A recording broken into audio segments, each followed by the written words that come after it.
आकाशवाणी गोरखपुर से समाचार दर्शन।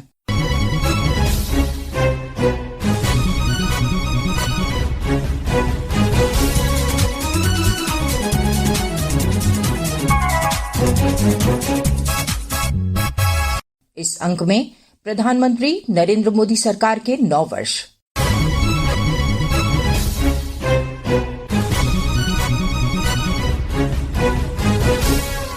प्रधानमंत्री नरेंद्र मोदी के नेतृत्व में केंद्र सरकार ने इस सप्ताह अपने कार्यकाल के 9 वर्ष पूरे कर लिए। श्री मोदी ने 26 मई 2014 को नई दिल्ली में राष्ट्रपति भवन में पद और गोपनीयता की शपथ ली थी। भाजपा के नेतृत्व वाली सरकार वर्ष 2019 में स्पष्ट बहुमत के साथ दोबारा सत्ता में आई। इन 9 वर्षों में देश ने विभिन्न क्षेत्रों में व्यापक परिवर्तन देखा है। जन कल्याण, निर्णायक शासन प्रदान करने, देश के आर्थिक विकास को सुनिश्चित करने और वैश्विक स्तर पर देश का कद बढ़ाने के लिए कई प्रयास किए गए हैं। इन 9 वर्षों में केंद्र सरकार ने अर्थव्यवस्था, राष्ट्रीय सुरक्षा और विदेश नीति के क्षेत्र में कई महत्वपूर्ण फैसले किए, जिनसे विश्व में भारत की प्रतिष्ठा बढ़ी। ब्यौरा हमारे संवाददाता से। प्रधानमंत्री नरेंद्र मोदी की सरकार ने वर्ष 2014 में सत्ता में आने के बाद से कई प्रमुख आर्थिक सुधार किए, जिससे प्रत्यक्ष विदेशी निवेश को आकर्षित करने में मदद मिली। वस्तु एवं सेवा कर जीएसटी ने जटिल कराधान प्रणाली को व्यवस्थित किया। बैंकिंग क्षेत्र में एनपीए की समस्या से निपटने के लिए भारतीय दिवाला और शोधन अक्षमता कोड यानी दिवालिया कानून लाया गया। Make in India, digital India और आत्मनिर्भर भारत अभियान जैसे कार्यक्रमों ने अर्थव्यवस्था को मजबूती प्रदान की है। राष्ट्रीय सुरक्षा को सुदृढ़ करने के लिए सरकार ने कई अहम फैसले किए। इनमें आतंकरोधी अभियान, भारतीय सेना का आधुनिकीकरण, अंतर्राष्ट्रीय सीमा पर बुनियादी सुविधाओं में वृद्धि, जम्मू कश्मीर से अनुच्छेद 370 की समाप्ति जैसे कदम शामिल हैं। मोदी सरकार ने इन 9 वर्षों में सक्रिय और क्रियाशील विदेश नीति अपनाई। सरकार ने दुनिया की प्रमुख शक्तियों, पड़ोसी देशों और प्रमुख क्षेत्रीय राष्ट्रों के साथ द्विपक्षीय संबंधों को मजबूत करने को प्राथमिकता दी। प्रधानमंत्री मोदी खुद वैश्विक नेताओं के साथ लगातार संपर्क में रहे। G20, ब्रिक्स और SCO जैसे मंचों पर भारत की भागीदारी ने वैश्विक पटल पर देश की उपस्थिति को और सशक्त करने में मदद की। कोविड-19 महामारी के दौरान प्रधानमंत्री नरेंद्र मोदी के नेतृत्व में भारत ने विभिन्न देशों को चिकित्सा सहायता और वैक्सीन देने में महत्वपूर्ण भूमिका निभाई। इससे संकट के समय विश्वसनीय भागीदार के रूप में भारत की प्रतिष्ठा को बल मिला। आकाशवाणी समाचार के लिए गोरखपुर से आदित्य शुक्ला। केंद्र सरकार ने इन 9 वर्षों में पर्यटन को बढ़ावा देने के लिए देश भर में प्रमुख धार्मिक स्थलों का विकास किया है। इसी कड़ी में प्रदेश में वाराणसी में काशी विश्वनाथ कॉरिडोर का निर्माण किया गया है। श्री मोदी ने 13 दिसंबर 2021 को काशी विश्वनाथ धाम का लोकार्पण किया था। अपने नव्य भव्य स्वरूप में बाबा विश्वनाथ का दरबार आज देश ही नहीं बल्कि दुनिया भर से लाखों लोगों को अपनी ओर आकर्षित कर रहा है। लोकार्पण के 1 साल के भीतर ही 7 करोड़ 45 लाख से ज्यादा श्रद्धालुओं ने काशी विश्वनाथ धाम का दर्शन पूजन किया। आइए सुनते हैं काशी विश्वनाथ धाम की विकास यात्रा हमारे संवाददाता से। 13 दिसंबर 2021 का दिन काशी के इतिहास का अमिट हिस्सा बन गया है। इसी दिन प्रधानमंत्री नरेंद्र मोदी ने गंगा तट पर सदियों से विद्यमान काशी विश्वनाथ धाम के नव्य और भव्य स्वरूप का लोकार्पण किया था। विश्व के प्राचीनतम स्थलों में से एक वाराणसी में बाबा विश्वनाथ के धाम तक पहुंचने के लिए श्रद्धालुओं को कभी तंग गलियों और उबड़ खाबड़ रास्तों से होकर गुजरना पड़ता था, लेकिन नवनिर्मित धाम में दर्शन करने का अनुभव इससे बिल्कुल अलग है। मणिकर्णिका घाट और ललिता घाट के बीच करीब 25,000 वर्ग मीटर में काशी विश्वनाथ कॉरिडोर का निर्माण किया गया है। बाबा विश्वनाथ के नए भवन में प्रवेश के लिए 4 विशाल द्वार बनाए गए और चारों ओर चहारदीवारी पर आकर्षक नक्काशी की गई। मंदिर को गंगा घाट से जोड़ने के लिए करीब 15 मीटर चौड़ा पाथवे बनाया गया। प्रधानमंत्री के निर्देशानुसार मंदिर के पुनरुद्धार में काशी की प्राचीनता को बनाए रखते हुए इसे आधुनिकता का नया कलेवर दिया गया। मंदिर निर्माण का अधिकांश काम कोविड के संकट काल के दौरान पूरा हुआ। मंदिर परिसर के धार्मिक महत्व को बरकरार रखते हुए प्राचीन मंदिरों का जीर्णोद्धार किया गया। मंदिर तक जाने वाली सकरी गलियों का चौड़ीकरण हुआ। आसपास के कुछ भवनों को हटाया गया और प्रभावित लोगों को समुचित मुआवजा देकर दूसरे स्थान पर बसाया गया। धाम के लोकार्पण के 1 साल के भीतर ही वाराणसी में रिकॉर्ड संख्या में श्रद्धालु दर्शन के लिए पहुंचे। काशी विश्वनाथ धाम के मुख्य कार्यपालक अधिकारी सुनील कुमार वर्मा ने बताया कि लोकार्पण के 1 साल के भीतर ही 7 करोड़ 35 लाख से ज्यादा श्रद्धालुओं ने काशी विश्वनाथ धाम का दर्शन पूजन किया और इस दौरान मंदिर को 100 करोड़ रुपए से अधिक का चढ़ावा चढ़ा। धाम के पुनर्निर्माण के बाद से मंदिर प्रशासन श्रद्धालुओं की सुविधाओं को लगातार बेहतर कर रहा है।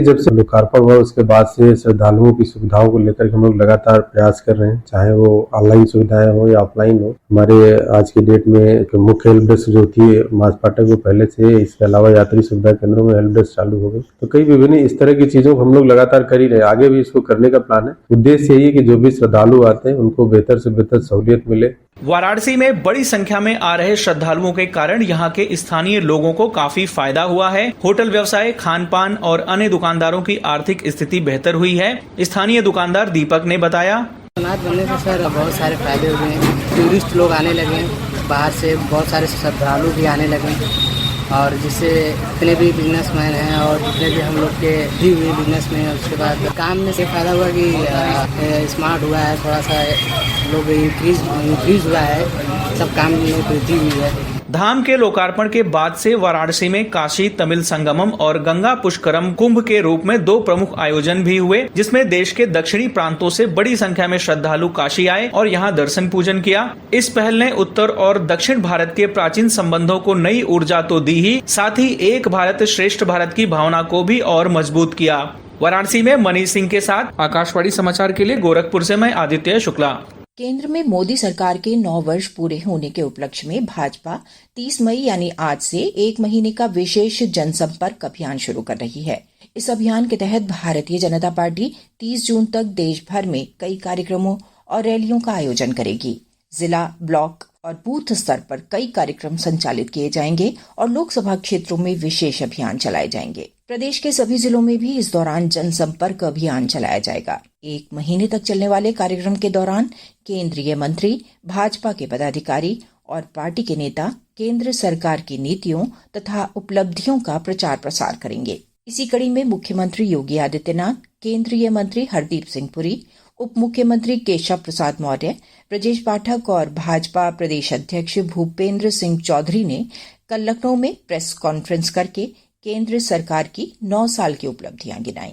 मुख्यमंत्री योगी आदित्यनाथ ने कहा कि प्रधानमंत्री नरेंद्र मोदी ने अपने नेतृत्व से देशवासियों में नई आस और नया विश्वास पैदा किया है। देश के नागरिकों के मन में एक विश्वास, एक नई आस, एक नया विश्वास पैदा किया है प्रधानमंत्री मोदी जी ने, और वह आस और विश्वास का परिणाम आज भारत के अंदर 40 करोड़ जनता की आवश्यकताओं की पूर्ति के लिए उस प्रकार का इंफ्रास्ट्रक्चर भारत का होना चाहिए, वर्ल्ड क्लास इंफ्रास्ट्रक्चर भारत के पास हो। आजादी के बाद 70 वर्षों में देश के अंदर बन पाए थे केवल 74 एयरपोर्ट, और मात्र 9 वर्ष के अंदर ही 74 नए एयरपोर्ट भारत ने नए दे दिए। यानी यह एक नया highway, express highway, waterway, railway, logistic के क्षेत्र में जो कुछ परिवर्तन आप देखने को मिल रहा है यह अभूतपूर्व है। एम्स बने, कोई सोचता था आजादी के बाद 70 वर्षों में मात्र 6 एम्स बने, आज 22 से अधिक एम्स का निर्माण भारत के अंदर हो चुका। Medical colleges, 1 district 1 medical college की तरफ पूरा देश जा रहा है। हेल्थ इंफ्रास्ट्रक्चर बढ़े, IIT, IIM उन सभी क्षेत्रों में बढ़ाए गए जिनके लिए कोई कल्पना नहीं करता। श्री योगी ने कहा कि भाजपा सरकार सभी वर्गों को बिना भेदभाव कल्याणकारी योजनाओं का लाभ दे रही है। उन्होंने कहा कि सरकार की हर एक योजना गरीब कल्याण के लिए समर्पित है। पिछले 9 वर्ष के अंदर भारत सरकार की एक एक योजना, हर एक काम देश के नाम, गरीब कल्याण के लिए समर्पित। उसमें जाति नहीं, मत नहीं, मजहब नहीं, क्षेत्र नहीं, भाषा नहीं, बल्कि सबका साथ और सबके विकास की भावनाओं को अपने अंदर समेटे हुए ये योजनाएं आगे बढ़ती हैं। श्री योगी ने कहा कि इन 9 वर्षों में भारत का वैश्विक स्तर पर कद बढ़ा है। उन्होंने कहा कि देश की सीमाएं सुरक्षित हैं और आज कोई भी देश भारत की ओर आंख टेढ़ी करके नहीं देख सकता। आज कोई भारत की ओर टेढ़ी नजरों से देखने का तो साहस नहीं कर सकता। पहली बार हो रहा है जब जैसे को तैसे का जवाब भारत दे रहा है। भारत की सीमाएं सुरक्षित हैं, पहले की तुलना में सुदृढ़ हुई है। देश के अंदर आंतरिक सुरक्षा की स्थिति बेहतर हुई है। जम्मू कश्मीर हो, पूर्वोत्तर के राज्य हो या देश के अंदर नक्सल और माओवादी हिंसा से प्रभावित राज्य और क्षेत्र, यानी उग्रवाद, अलगाववाद और आतंकवाद को पूरी तरह नियंत्रित करने में लगभग सफलता प्राप्त की जा चुकी है। इसी के साथ संपन्न होता है समाचार दर्शन का ये अंक। संपादन आदित्य शुक्ला और वाचन सुकीर्ति अस्थाना।